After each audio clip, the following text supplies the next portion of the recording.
Stop wasting your time on fasting hacks that don't work. If you keep switching methods and expecting overnight results, you're actually making yourself gain weight. And I'm about to show you exactly why everyone is failing at intermittent fasting. Share this with anyone who's struggling, because this is the truth nobody tells you. Have you ever jumped on the intermittent fasting bandwagon thinking it's the magic bullet for weight loss, only to step on the scale weeks later and realize you've gained weight instead of losing it? If that's you, don't worry, you're not alone. Intermittent fasting has exploded in popularity over the past few years, and while it works beautifully for a lot of people, there's a huge number of folks who think they're doing everything right and still see the scale creep up. And the frustrating part is, most of the time, the reason isn't that fasting doesn't work. It's that there are tiny, sneaky mistakes that completely derail your results, and nobody is really talking about them in a way that makes sense. Today, I'm going to break down all the intermittent fasting mistakes that could actually be causing weight gain, and I'm going to explain how to fix them step by step so you can finally start seeing the results you want without starving yourself, feeling miserable, or giving up altogether. First, let's talk about what most people think intermittent fasting is. You probably imagine you just skip breakfast, eat lunch and dinner, maybe squeeze in a snack or two, and boom, weight melts off. But the truth is, intermittent fasting isn't a free pass to eat anything and everything during your eating window. A lot of people start fasting, think they're good because they're skipping meals, and then eat way too much during their eating periods. It sounds harmless, but when you overeat even healthy foods, you can easily end up in a calorie surplus. That's one of the biggest, most common mistakes I see. People think fasting is a magic trick that cancels out everything else, but your body doesn't care about your fasting schedule if the total calories you consume are higher than what you burn. So yes, intermittent fasting can help you create a calorie deficit, but only if you're conscious of what goes into your body.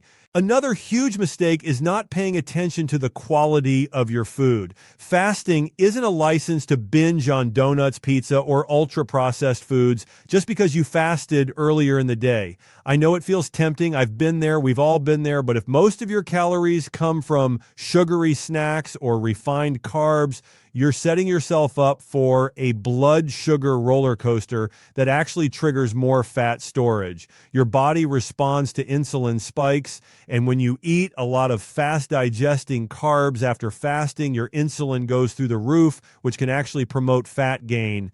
Instead, focus on nutrient-dense, high-protein, high-fiber meals that keep you full, stabilize your blood sugar, and provide your body with what it really needs. Think lean proteins, colorful vegetables, healthy fats, and complex carbs. Now, here's a mistake that surprises a lot of people, thinking that fasting longer automatically equals more weight loss. I can't tell you how many messages I get from people trying 24, 36, even 48-hour fasts, thinking that the longer they go without food, the faster the fat will come off. The problem is extended fasts like that put your body into stress mode. Your cortisol levels go up, your metabolism can slow down, and your body starts holding on to fat as a survival mechanism. You're essentially sending your body a signal that it's starving, and it responds by storing more energy instead of burning it. So if your goal is sustainable weight loss,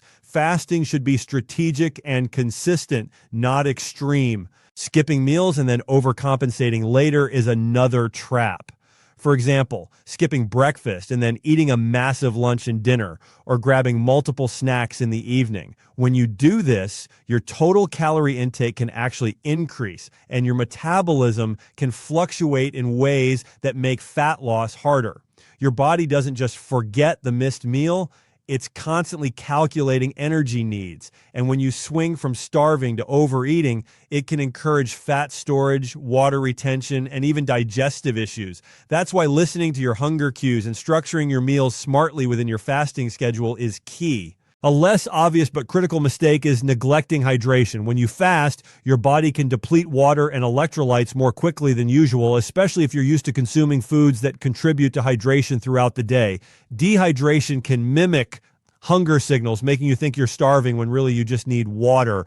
It can also affect your metabolism and digestion, making your body more likely to hold on to weight. So sip water, add electrolytes if needed, and don't underestimate the power of hydration during fasting. Let's talk about sleep for a moment because it's closely tied to intermittent fasting success. Poor sleep is one of the sneaky reasons people gain weight despite fasting. When you don't sleep enough, your hunger hormones, ghrelin and leptin, get out of balance. Ghrelin rises, making you feel hungrier, and leptin drops, making it harder to feel full. Add this to a fasting schedule, and suddenly you're starving at night, craving high-calorie foods, and sabotaging your progress. Sleep isn't optional here. It's a key component of regulating your metabolism and fat-burning hormones, and without it, fasting can backfire. Another mistake is not managing stress. Stress releases cortisol, which, if chronically elevated, promotes fat storage, especially around your belly. People often combine fasting with stressful lifestyles, high-pressure jobs, or intense exercise routines, and they wonder why they're not losing weight. Even the most perfect fasting schedule can be undermined by unchecked stress. That's why stress management techniques, breathing exercises, meditation, short walks, or even just unplugging from your phone can make a huge difference in whether fasting works for you. A really common error is falling for the one-size-fits-all fasting schedules. You might see a YouTuber or celebrity doing a 16:8 or a 20.4 and think you should jump on it, but your body is unique. Factors like age, gender, activity level, and metabolism all affect how your body responds to fasting. For example, women often respond differently to fasting than men because of hormone fluctuations. If you push your body into a fasting schedule that doesn't suit you, you can experience fatigue, mood swings, and even weight gain from stress-related hormonal imbalances. It's crucial to experiment and find a schedule that fits your lifestyle and biology. Another trap is underestimating the impact of liquid calories. Coffee with sugar, fancy lattes, energy drinks, protein shakes loaded with sweeteners, they all count. You might think, I'm fasting because I skipped breakfast. But if your drink is loaded with hidden calories, you're basically breaking your fast without realizing it. Even small amounts add up, and they can spike insulin, disrupt fat burning, and trick your metabolism. Stick to black coffee, tea, and water during fasting windows and save your calories for nourishing meals. Now, let's address the exercise piece. A lot of people start fasting and then either over-exercise or under-exercise, thinking it doesn't matter because they're burning fat by fasting. But overdoing it can elevate cortisol and sabotage fat loss, while not moving at all can slow metabolism. The key is balance. Include resistance training to preserve muscle, a bit of cardio for circulation and calorie burn, and listen to your body's energy cues.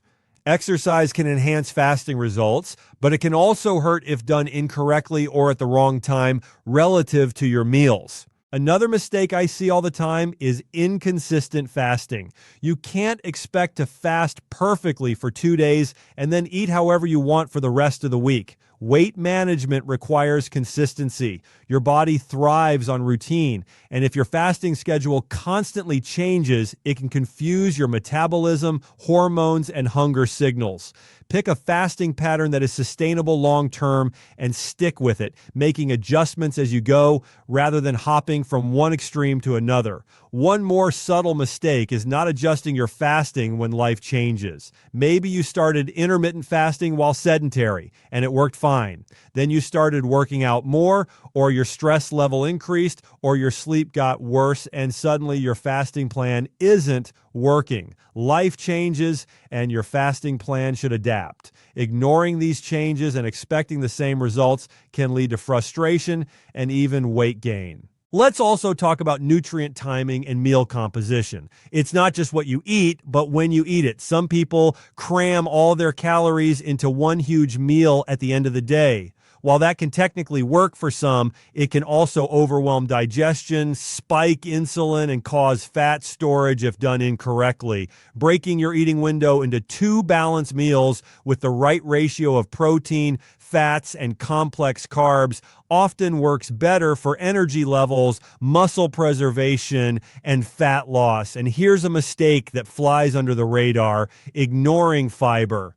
High fiber foods are crucial during intermittent fasting because they help keep you full, regulate blood sugar, and support digestion. When people only eat protein and fat or rely heavily on low fiber processed foods, they feel hungry faster and tend to overeat during eating windows, undermining the whole fasting plan. Make sure vegetables, fruits, legumes, and whole grains are part of your meals. Another trap is comparing yourself to others. Intermittent fasting is extremely individual. Your friend may be shedding pounds like crazy on a 16/8 schedule, while you might gain weight on the same plan. Genetics, lifestyle, stress, sleep, hormones, they all play a role. Don't fall into the comparison trap. Focus on what works for your body and monitor your progress realistically. Overcomplicating fasting is also a mistake. Some people get lost in apps, trackers, and rules about exactly when to eat and what to eat. Stressing over every detail can actually hinder results because stress itself causes weight gain. Keep it simple. Pick a fasting window that fits your life. Focus on whole foods, move your body, sleep well, and manage stress. That combination outperforms any overly rigid plan. And finally, a big one: giving up too soon. Intermittent fasting requires patience and consistency. If you expect overnight miracles, you're setting yourself up for disappointment. Weight loss, especially sustainable fat loss, is a marathon, not a sprint. If you stick to a plan that fits your body, make small adjustments when needed, and stay consistent, the results will come. Fasting isn't failing you. The mistakes we just talked about are usually what's holding you back. So, if you've been fasting and noticed your weight creeping up, don't panic. Look at your total calories, the quality of your food, your fasting length, your hydration, sleep, stress, and exercise. Make small, strategic changes and your body will respond. Intermittent fasting is powerful, but like any tool, it only works when used correctly. By avoiding these common mistakes and tuning into your body, you can finally use fasting to lose fat, feel energized, and maintain a healthy metabolism without feeling deprived. Remember, intermittent fasting isn't about perfection. It's about finding a rhythm that works for you, respecting your body's needs, and making adjustments along the way. Everyone's journey is unique, and weight gain during fasting doesn't mean failure. It's just feedback. Treat it as information, tweak your approach, and watch how your body transforms over time. Let's be real for a second. One of the biggest traps people fall into when starting intermittent fasting isn't about calories or meal composition or exercise. It's about mindset. So many people jump into fasting thinking that if they just follow some random schedule they saw online or watched on YouTube, they'll wake up a week later looking like a completely different person. They expect rapid results. They expect the scale to drop overnight. And when it doesn't happen exactly the way they imagined, frustration sets in. That frustration is dangerous because it pushes people to constantly switch fasting methods, hopping from one approach to another, never giving their body a chance to adapt, never seeing real results, and in some cases actually sabotaging their own metabolism. See, intermittent fasting isn't a sprint. It's a lifestyle adjustment. Your body needs time to understand what's happening, to adapt hormonally, to learn how to use stored fat efficiently for energy, and to establish new hunger and satiety signals. When you constantly change your fasting windows, maybe you try 16.8 for a few days, then switch to 18.6, then decide 20.4 is better, and then maybe attempt a 24-hour fast, your body is confused. One day it's getting energy at certain times, the next day it's getting nothing for longer, and suddenly it doesn't know when to store or burn fat. You're not giving it a chance to optimize, and the outcome is often frustration, hunger, mood swings, and yes, sometimes even weight gain. Rapid results are a myth in sustainable health. There are plenty of stories online of people losing 10 pounds in a week with intermittent fasting. And yes, some of that can happen, but a lot of it is water weight, glycogen depletion, and temporary changes that don't last. People see that initial drop and think it's fat loss. And then when the body stabilizes, the scale creeps back up. That's when panic sets in, and they switch methods again, believing the problem is the fasting style rather than the unrealistic expectation. Consistency over time is what produces true fat loss, better energy, improved metabolism, and sustainable changes in body composition. The other side of this problem is psychological. When you constantly switch fasting methods, you create a cycle of highs and lows. One day you feel disciplined because you did a 20-hour fast. The next day you feel like a failure because you couldn't stick with it. This roller coaster affects hormones like cortisol and ghrelin, which regulate stress and hunger. Cortisol goes up when you feel stressed or defeated, signaling your body to store fat, especially around the belly, while ghrelin increases hunger, making it harder to stick to any fasting plan. That combination is a perfect storm for weight gain, even when your intention was to lose fat. Many people underestimate the power of routine. Our bodies thrive on consistency. Hunger patterns, energy levels, and digestive efficiency all improve when your eating and fasting windows are predictable. But when you switch methods constantly, your circadian rhythm gets disrupted. One week, you're eating early in the morning. The next week, you're skipping breakfast completely. Then suddenly, you're only eating at night. Your digestive system has to constantly adjust to these changes, which can lead to bloating, irregular bowel movements, and even slowed metabolism over time. Predictability matters more than you think. Your body doesn't just burn fat on a schedule because you want it to. It works optimally when you respect its natural rhythms. Another layer to consider is social life and lifestyle compatibility. People often change fasting schedules in search of the perfect plan without considering what fits their life. You might try a 16-8 because someone online said it's the best, but maybe your work schedule or family meals don't align with it. Then you switch to a 24 fast and find yourself ravenous during social events, skipping meals, or overeating when you finally get a chance. That inconsistency isn't just frustrating, it can be stressful, and stress sabotages fasting results in ways most people don't even realize. You need a schedule that's sustainable, not one that looks good on paper or in a YouTube video. Expecting rapid results also makes people impatient with the natural process of fat loss. Our bodies are incredibly smart. When you start fasting, it takes time to recalibrate insulin sensitivity, hormone levels, and energy utilization. Muscle retention, fat oxidation, and metabolic adaptation all happen gradually. If you're expecting to see a huge drop in weight in a few days, you're setting yourself up for disappointment.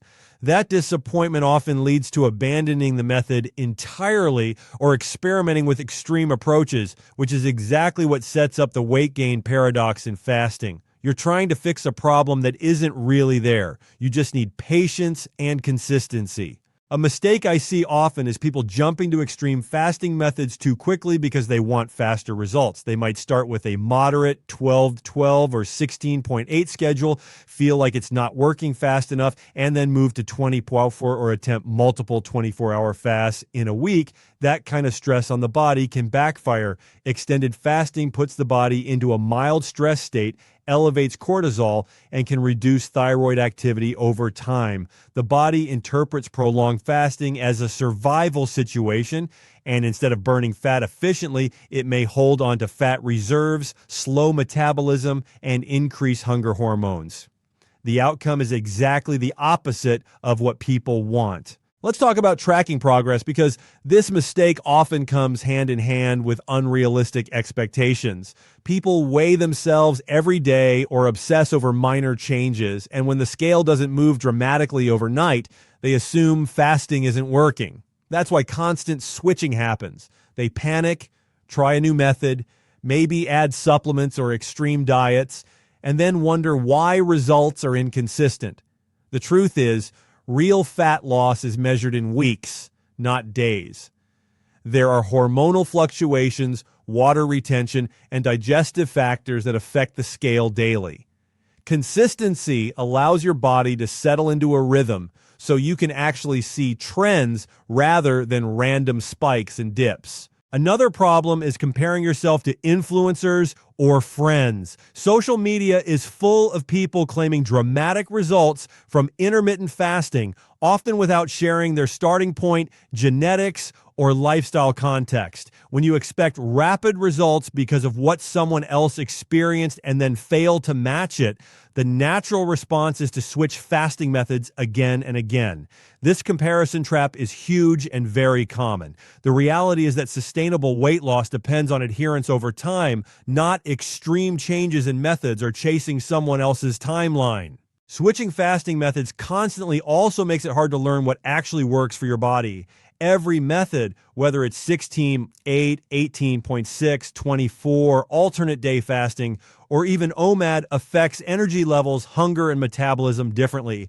If you never stick with one method long enough to see how your body responds, you'll never know what truly fits your physiology. You may think fasting doesn't work for you, when in reality, you simply didn't give it enough time to adapt. Bodies take weeks, sometimes months, to fully adjust to a new eating pattern, and expecting instant results sabotages that adaptation. A subtle but powerful effect of constantly switching fasting methods is mental fatigue. Decision fatigue and eating anxiety can build up when your schedule keeps changing. One week you have breakfast, one week you skip it, one week you eat small meals, the next week large meals, and suddenly you're obsessing over when you can eat, how much to eat, and whether fasting is working. That stress releases cortisol, drives cravings for high-calorie foods, and can lead to emotional eating, which completely undermines fasting. When you commit to a consistent method, you free up mental energy and reduce stress around food, which actually helps with fat loss. Let's also discuss the metabolic consequences of inconsistency. Your body's metabolism is highly adaptive. Constantly switching fasting schedules prevents your metabolism from finding a stable pattern. Instead of learning to burn fat efficiently during fasting windows, your body may start holding on to energy as a protective mechanism. This is particularly true if fasting is combined with irregular meal composition or low protein intake. Over time, what started as an attempt to accelerate fat loss can actually slow your metabolic rate, making it harder to lose weight and easier to gain fat, especially if you return to normal eating habits after constant experimentation. Expecting rapid results can also lead to neglecting other essential aspects of health. People focus so much on fasting duration and method that they overlook sleep quality, stress management, hydration, and nutrient density. These factors are crucial for sustainable weight loss. Switching fasting methods in search of a quick fix often distracts from these fundamentals, which are the real drivers of long-term success. You can fast perfectly, but if you're stressed, sleep-deprived, and dehydrated, your results will be limited. Another point is that the mental approach to fasting is just as important as the physical. When you constantly chase rapid results, you develop a mindset of impatience and frustration. Your focus shifts from learning and adapting to obsessing over the scale or comparing yourself to others. That mental tension affects hunger signals, cravings, and even digestion, creating a feedback loop that makes intermittent fasting feel harder and less effective than it actually is. Developing patience and a consistent routine allows both your body and mind to thrive. Consistency also helps with building habits that last beyond just the fasting window. When you stick to a method long enough, you learn to recognize true hunger, manage cravings, and make better food choices during your eating windows. You also begin to notice improvements in energy, mood, and focus, which are often overlooked benefits of intermittent fasting. Constantly switching methods prevents you from seeing these long-term benefits because you're too focused on immediate scale results. The best approach is to pick a method that fits your lifestyle, is sustainable, and gives you enough room to adjust as you learn how your body responds. Start with a reasonable fasting window like 14-10 or 16-8 and stick with it for several weeks. Track your progress not just with a scale, but with energy levels, sleep quality, hunger cues, and mood. Adjust gradually if needed, but avoid jumping to extreme fasting schedules or frequently changing your plan based on impatience or minor fluctuations.